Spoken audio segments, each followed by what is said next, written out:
ഹരി ഓം നമസ്തേ. ഇന്ന് ശ്രീമന്നാരായണീയം മഹാബലി ദർപ്പശമനം എന്ന 31-ാം ദശകത്തിലെ 6 മുതൽ 10 വരെയുള്ള ശ്ലോകങ്ങളാണ് വായിക്കാൻ പോകുന്നത്. 6-ാമത്തെ ശ്ലോകം. നിസ്സന്ദേഹം ദിതികുലപതൗ ത്വയ്യശേഷാർപ്പണം തദ്വ്യാതന്വാനേ മുമുചുരുഷയ സാമരാ പുഷ്പവർഷം ദിവ്യം രൂപം തവ ച തദിദം പശ്യതാം വിശ്വഭാജാമുച്ചൈരുച്ചൈർ അവൃധദവധീകൃത്യ വിശ്വാണ്ഡഭാണ്ഡം. അർത്ഥം: ദിതികുലപതൗ, അസുരചക്രവർത്തിയായ മഹാബലി നിസ്സന്ദേഹം, സംശയം കൂടാതെ, ത്വയി തത് അശേഷാർപ്പണം വ്യാതന്വാനേ, അവിടുത്തേക്ക് ആ സർവസ്വദാനം ചെയ്തപ്പോൾ, സാമരാഹ ഋഷയഃ പുഷ്പവർഷം മുമുചുഹുച്ച, ദേവന്മാരും ഋഷിമാരും പൂമഴ പെയ്തു. തവ തത് ഇദം ദിവ്യം രൂപം വിശ്വഭാജാം പശ്യതാം, അവിടുത്തെ ആ ദിവ്യരൂപം ലോകവാസികൾ നോക്കിക്കൊണ്ടിരിക്കെ, വിശ്വാണ്ഡഭാണ്ഡം അവധീകൃത്യ ഉച്ചൈഹി ഉച്ചൈഹി അവൃധത്, ബ്രഹ്മാണ്ഡത്തോളം ഉയർന്നുയർന്നു വളർന്നു. 7-ാമത്തെ ശ്ലോകം. ത്വത്പാദാഗ്രം നിജപദഗതം പുണ്ഡരീകോദ്ഭവോऽസൗ കുണ്ഠിതോയൈരസിചത പുനാദ്യജ്ജലം വിശ്വലോകാൻ ഹർഷോത്കർഷാത് സുബഹുന നൃതേ ഖേജരൈരുത്സവേസ്മിൻ ഭേരീം നിഘ്നൻ ഭുവനമജരജ്ജാംബവാൻ ഭക്തിശാലി. അർത്ഥം: അസൗ പുണ്ഡരീകോദ്ഭവഃ നിജപദഗതം ത്വത്പാദാഗ്രം കുണ്ഠിതോയൈഃ അസിചത്, ആ ബ്രഹ്മാവ് തൻ്റെ ലോകത്തിലെത്തിയ നിന്തിരുവടിയുടെ തൃക്കാലിൻ്റെ അഗ്രഭാഗത്തെ കിണ്ടിയിലെ വെള്ളം കൊണ്ട് കഴുകിച്ചു. യജ്ജലം വിശ്വലോകാൻ അപുനാത്, ആ ജലമാണ് എല്ലാ ലോകങ്ങളെയും പരിശുദ്ധമാക്കുന്ന ഗംഗയായി തീർന്നത്. ഹർഷോത്കർഷാത് ഖേജരൈഹി സുബഹുനനൃതേ, സന്തോഷാധിക്യത്താൽ ദേവഗന്ധർവാദികൾ വളരെ വളരെ നൃത്തം വെച്ചു. അസ്മിൻ ഉത്സവേ ഭക്തിശാലി ജാംബവാൻ ഭേരീം നിഘ്നൻ ഭുവനം അചരത്, ഈ മഹോത്സവത്തിൽ വലിയ ഭക്തനായ ജാംബവാൻ പെരുമ്പറയടിച്ചുകൊണ്ട് ലോകം മുഴുവൻ സഞ്ചരിച്ചു. 8-ാമത്തെ ശ്ലോകം. താവദ്ദൈത്യാസ്ത്വനുമതിമൃതേ ഭർത്തുരാരബ്ധയുദ്ധാ ദേവോപേതൈർഭവതനുജരൈ സംഗതാ ഭംഗമാപൻ കാലാത്മായം വസതി പുരതോ യദ്വശാദ് പ്രാഗ്ജിതാസ്മ കിം വോ യുദ്ധൈരിതി ബലിഗിരാ തേഥ പാതാളമാപു. അർത്ഥം: ദേവ താവത് ദൈത്യാഃ തു ഭർത്തുഃ അനുമതിം ഋതേ ആരബ്ധയുദ്ധ. ഗുരുവായൂരപ്പ, അപ്പോൾ അസുരന്മാരാകട്ടെ തങ്ങളുടെ നാഥനായ മഹാബലിയുടെ സമ്മതം കൂടാതെ യുദ്ധം ആരംഭിച്ച്, ഉപേതൈഹി ഭവതനുജരൈഹി സംഗതാ ഭംഗം ആപൻ, പെട്ടെന്ന് വന്നു ചേർന്ന അവിടുത്തെ കിങ്കരന്മാരോട് ഏറ്റുമുട്ടി തോൽവിയടഞ്ഞു.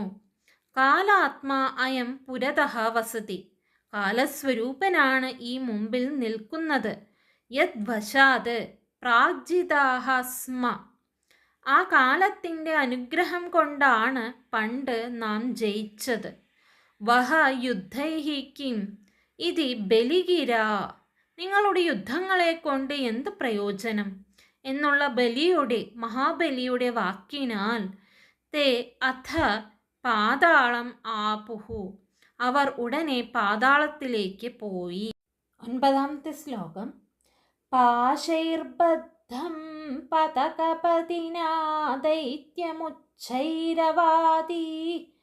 താർത്തീകം ദിശ മമ പദം കിം ന വിശ്വേശ്വരോസി പാദം മൂർധ്നി പ്രണയ ഭഗവൻ നിത്യകമ്പം വദന്തം പ്രഹ്ലാദസ്തം സ്വയമുപഗതോ മാനയന്നസ്തവീത്വാം. അർത്ഥം: പതകപതിന പാശൈഃ ബദ്ധം.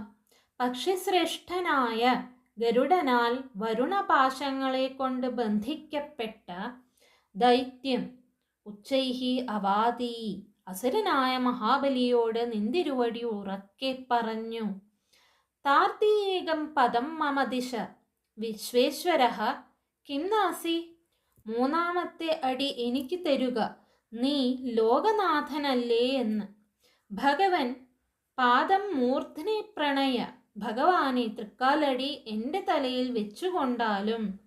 ഇതി അകമ്പം വദന്തം തം മാനയൻ പ്രഹ്ലാദഃ സ്വയം ഉപഗതഃ ത്വാം അസ്തവീത് എന്ന് ഭയം കൂടാതെ പറയുന്ന ആ മഹാബലിയെ മാനിച്ചുകൊണ്ട് പ്രഹ്ലാദൻ തന്നെത്താൻ വന്ന് നിന്തിരുവടിയെ സ്തുതിച്ചു. 10-ാമത്തെ ശ്ലോകം. ദർപ്പോചിത്യൈ വിഹിതമഖിലം ദൈത്യസിദ്ധോസി പുണ്യൈർലോകസ്തേസ്തു ത്രിദിവ വിജയീ വാസവത്വം ച പശ്ചാത് മത്സായുജ്യം ഭജ ച പുനരിത്യന്വഗൃണ്ണാബലിം തം വിപ്രൈ സന്ദാനിതമഖവര പാഹി വാതാലയേശ. അർത്ഥം: വിഹിതം അഖിലം ദർപ്പോചിത്യൈ. ഞാൻ ചെയ്തതെല്ലാം അഹങ്കാരം നീക്കാൻ വേണ്ടിയാണ്. ദൈത്യ പുണ്യൈഹി സിദ്ധഹാസി.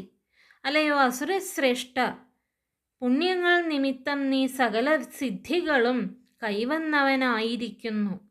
ത്രിദിവ വിജയീ ലോകഃ തേ അസ്തു. സ്വർഗത്തേക്കാൾ ശ്രേഷ്ഠമായ ലോകം നിനക്ക് ഭവിക്കട്ടെ. പശ്ചാത് വാസവത്വം ച.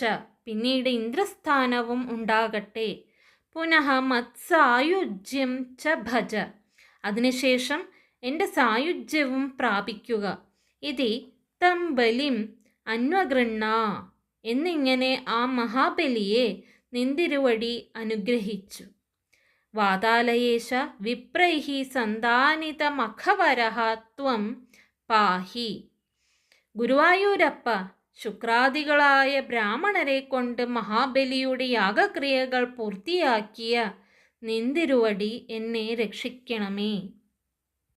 ഇന്നത്തെ 6 മുതൽ 10 വരെയുള്ള ശ്ലോകങ്ങളിലെ കഥ നോക്കാം. അസുരചക്രവർത്തിയായ മഹാബലി സംശയം കൂടാതെ ഭഗവാന് ആ സർവസ്വദാനം ചെയ്തപ്പോൾ ദേവന്മാരും മഹർഷിമാരും പൂമഴ പെയ്തു. ഭഗവാന്റെ ആ ദിവ്യമായ രൂപം ലോകവാസികൾ നോക്കിക്കൊണ്ടിരിക്കെ ബ്രഹ്മാണ്ടത്തോളം ഉയർന്നുയർന്നു വന്നു.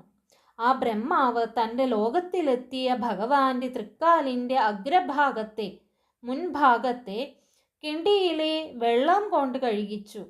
ആ ജലമാണ് എല്ലാ ലോകങ്ങളെയും പരിശുദ്ധമാക്കുന്ന ഗംഗയായി തീർന്നത്.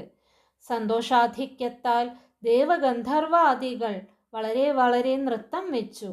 ഈ മഹോത്സവത്തിൽ വലിയ ഭക്തനായ ജാമ്പവാൻ പെരുമ്പറയടിച്ചുകൊണ്ട് ലോകം മുഴുവൻ സഞ്ചരിച്ചു. വിഷ്ണു ബ്രഹ്മചാരി വേഷത്തിൽ മഹാബലിയെ ചതിച്ചതാണെന്നറിഞ്ഞപ്പോൾ അസുരന്മാർ തങ്ങളുടെ നാഥനായ മഹാബലിയോട് ചോദിക്കാതെ ആയുധങ്ങളെ എടുത്ത് ഭഗവാനെ കൊല്ലാൻ പാഞ്ഞു ചെന്നു. അപ്പോൾ നന്ദ സുനന്ദ ജയ വിജയാദികളായ വിഷ്ണു കിങ്കരന്മാർ അവിടെ ചെന്ന് എതിർത്ത് അസുരന്മാരെ തോൽപ്പിച്ചു. അത് കണ്ടപ്പോൾ മഹാബലി അസുരന്മാരെ പറഞ്ഞ് ആശ്വസിപ്പിച്ചു. പണ്ട് നാം ജയിച്ചത് കാലഗുണം കൊണ്ടാണ്. ഇപ്പോൾ കാലസ്വരൂപനായ ഭഗവാൻ ദേവന്മാർക്ക് അനുകൂലനാണ്. ഇനിയും നമുക്ക് കാലഗുണം വരുമ്പോൾ ദേവന്മാരെ ജയിക്കാം. മഹാബലിയുടെ ഈ വാക്ക് കേട്ടപ്പോൾ അസുരന്മാരെല്ലാം പാതാളത്തിലേക്ക് പോവുകയും ചെയ്തു. അസുരന്മാരെല്ലാം പാതാളത്തിലേക്ക് പോയതിനു ശേഷം ഭഗവാന്റെ അഭിപ്രായം അറിഞ്ഞ് ഗരുഡൻ മഹാബലിയെ വരുണപാശങ്ങളെ കൊണ്ട് കെട്ടി. ഭഗവാൻ മഹാബലിയോട് ചോദിച്ചു, അങ്ങയുടെ മുമ്പിൽ വെച്ച് ലോകം മുഴുവൻ ഞാൻ 2 അടിയായി അളന്നെടുത്തു കണ്ടുവല്ലോ. 3 അടി ഭൂമി തരാമെന്ന് പറഞ്ഞതിൽ 3-ാമത്തെ അടി കൂടി തരേണ്ടതുണ്ട്.